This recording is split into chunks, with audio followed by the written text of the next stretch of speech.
How do we sell the products? You can advertise your products in many ways. You can do organic, you can do it through TikTok, you can do it through Google, or you can do it through the OG method, Facebook ads. The reason why we're doing meta ads is because so many people switch to all these untapped advertising channels. We stick to it, and then we saw our CPMs going lower. If you have a proven strategy, which works also definitely for this market, then you're good to go. So let me show you around in this ad account, for example. So guys, this is one of my Facebook ad accounts, and I've spent $960K on this ad account, and you can see all the spend in here. I'd say over a year, even something like that. This is just one of my ad accounts. How we do it literally, guys. This video has no copyright, nothing. You can just take this video, change the sound of background music, and run it up yourself on your own store. But ideally, guys, you always want to find as well creatives that are image ads. Those work amazing for us because it's so simple. Even this is supposed to be video, right? You can even take this as an image and run it up. What we ideally do is if we look at the competitor in the ads library, we see they have an image ad. Let's say it's a sandal. We change the background with Canva AI. I'm not even gonna show that in this video because of how simple it is. So let's say you sell sandals.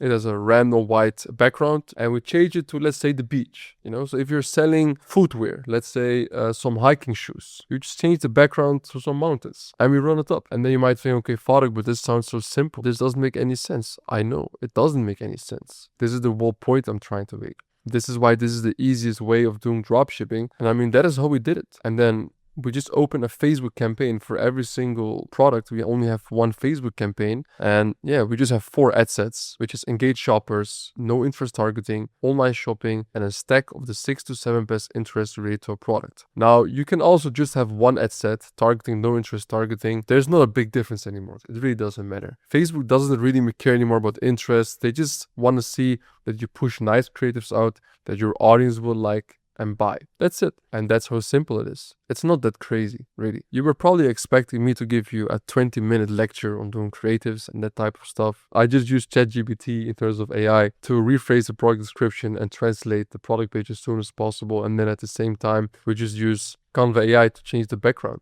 That's pretty much it. And then you just test 5 to 10 products a day. That is literally how you can hit your first 100K a month of revenue in EU markets, even higher. So guys, just let Meta do its thing. Don't overcomplicate it. So we always just test with $52.77 for AdSense SEO again. And then what do? If we start a campaign and we see we're hitting a 30% profit margin within the first 48 hours of running this campaign, then we just double the budget for the next day. Next 48 hours, again, 30% profit margin on the campaign, double the budget again. That's how easy it is. If we see a profit margin of, let's say, around 20% of the campaign in the first 48 hours, then we just jump up the budget every 48 hours. We don't do any duplicating of the campaigns. We only do vertical scaling in the campaign.